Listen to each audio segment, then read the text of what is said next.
I want you to picture something. You are standing outside a bank, the most secure bank in the world.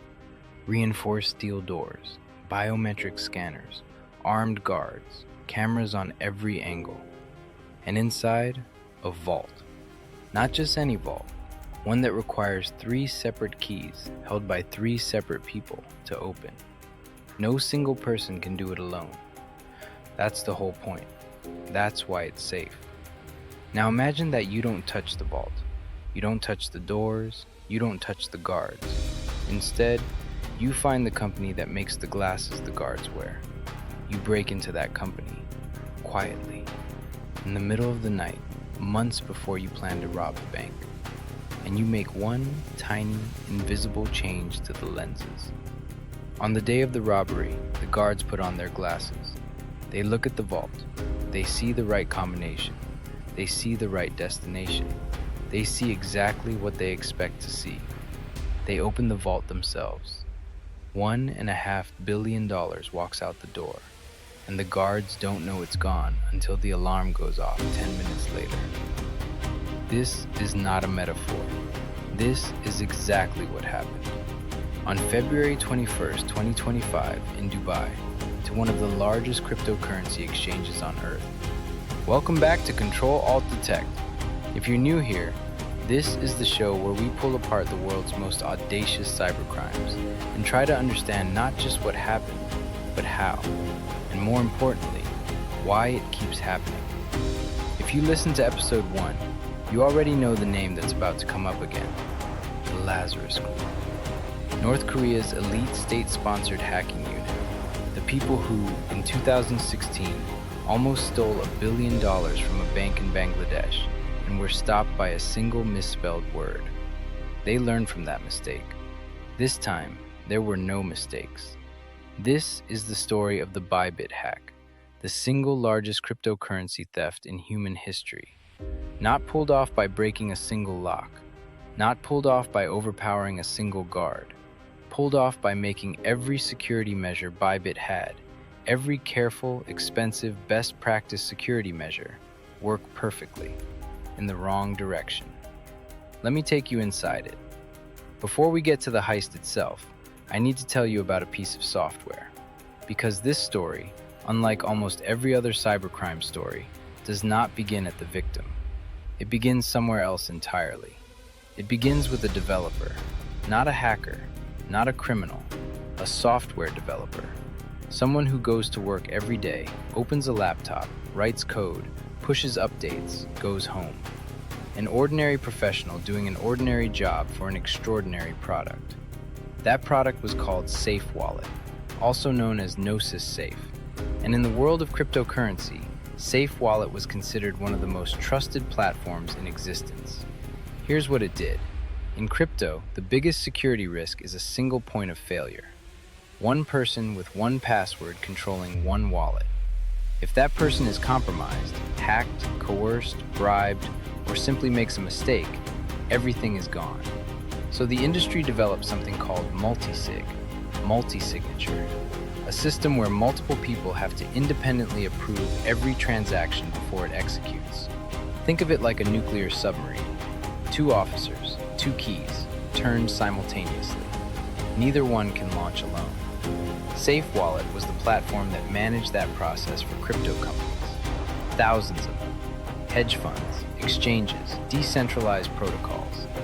If you were serious about protecting large amounts of cryptocurrency, you used Safe Wallet. It was audited. It was trusted. It was considered as close to bulletproof as the industry had. Bybit used it to protect their cold wallet, their deepest vault. The place where the bulk of their assets sat offline, untouchable, requiring 3 independent senior executives to sign off before a single dollar could move. Somewhere in late 2024, a Lazarus Group operative opened a laptop and started researching Safe Wallet.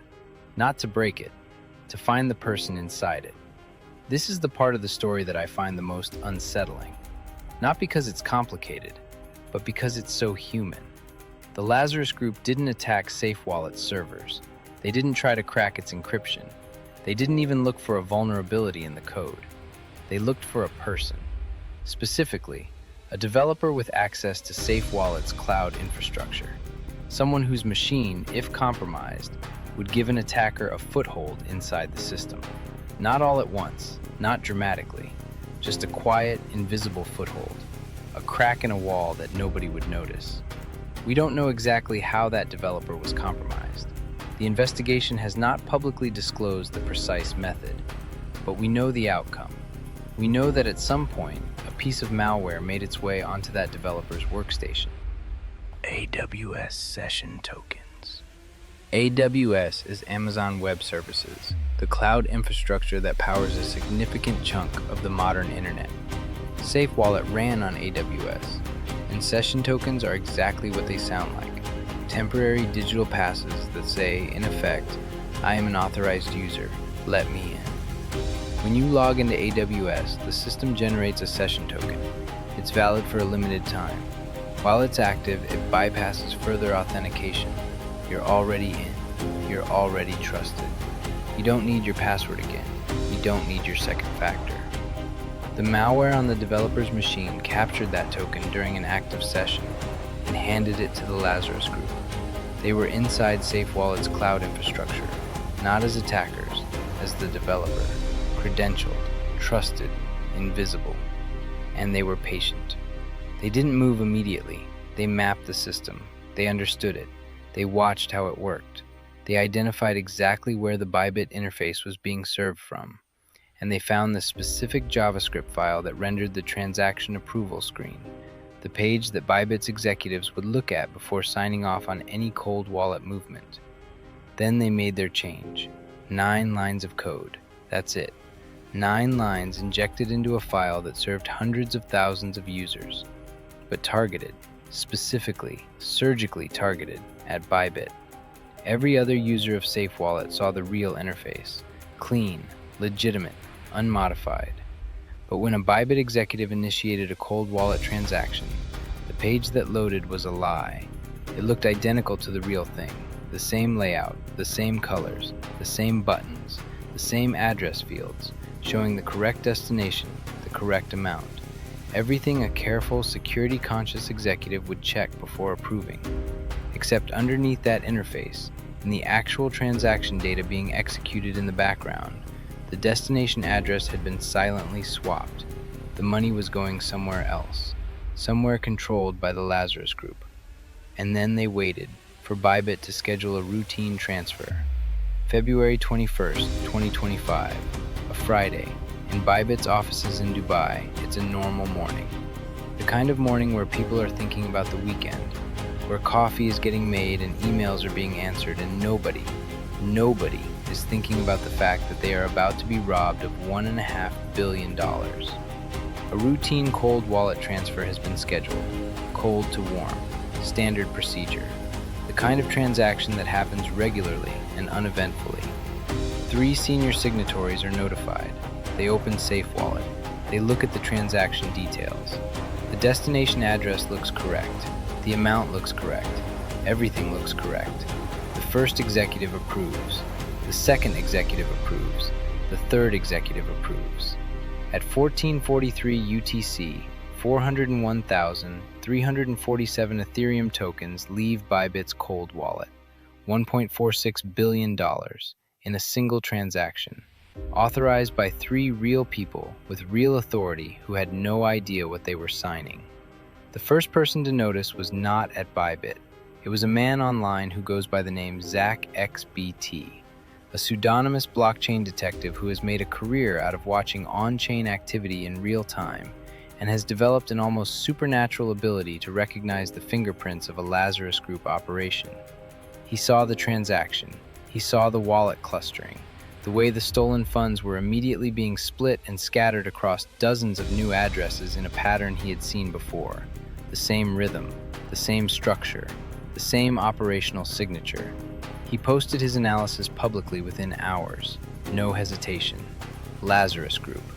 By the time Bybit's own security team confirmed the breach and CEO Ben Zhao appeared on a live stream to address the world, ZachXBT had already filed a detailed report with blockchain analytics firms and exchanges, asking them to freeze any wallets connected to the theft.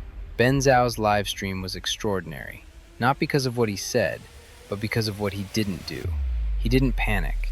He didn't deflect. He sat on camera, visibly shaken but composed, and said the words that almost no crypto CEO in history has said in that moment. Bybit is solvent. Your funds are safe. We will cover every dollar. Let the weight of that settle. And then he proved it. Within 12 hours, Bybit had secured emergency liquidity. Within 24 hours, $4 billion in withdrawals had been processed without issue. The exchange held. The attackers had pulled off the largest crypto heist in history, and their victim refused to fall down. Here is something I want you to understand about cryptocurrency crime that makes it fundamentally different from every other kind of financial theft. When you steal money from a bank, physical money, wire transfers, even digital bank transfers, there are choke points. Places where the money has to pass through a regulated institution. Places where it can be flagged, frozen, reversed. The financial system is full of these choke points, and they exist precisely because the people who built the system knew that theft would happen and wanted to create ways to stop it. Cryptocurrency was designed, philosophically, to have no choke points. That is its entire point. Decentralized, trustless, no central authority, no single institution that can say no, no ability to reverse a transaction once confirmed. For the Lazarus Group, this is not a bug. It is the feature they have been exploiting for years.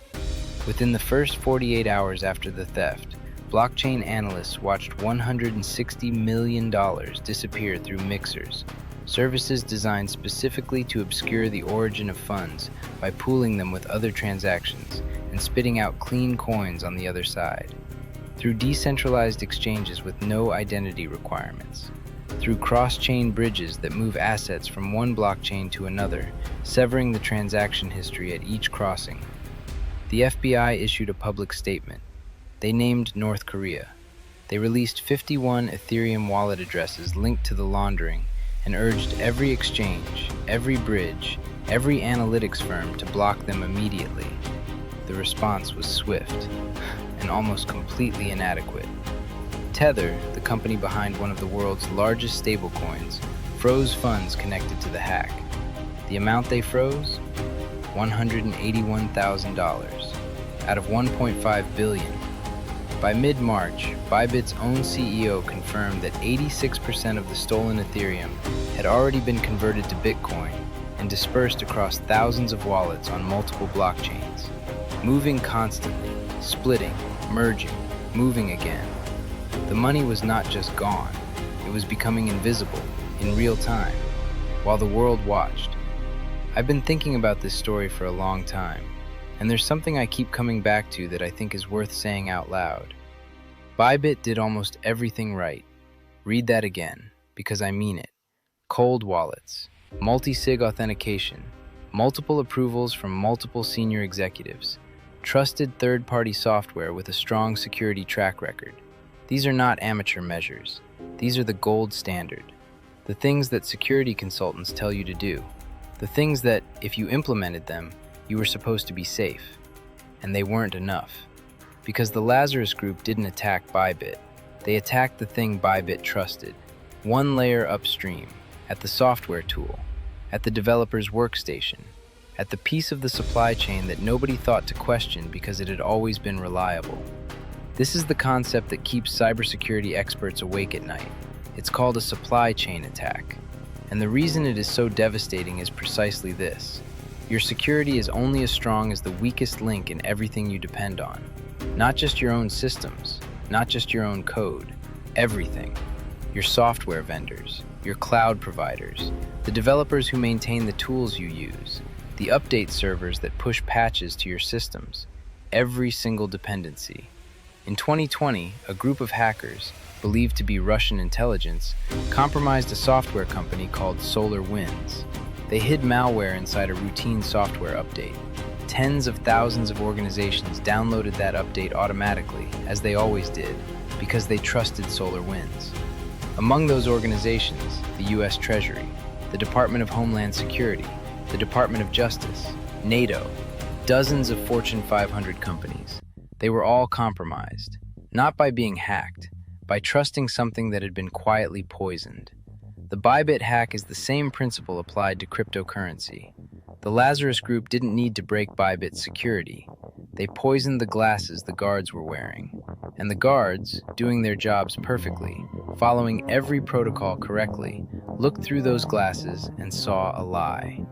3 clicks, $1.5 billion. The question I cannot stop asking is this: how many other platforms right now are running software that has been quietly modified somewhere upstream? How many other executives are looking at screens that are showing them something that isn't real?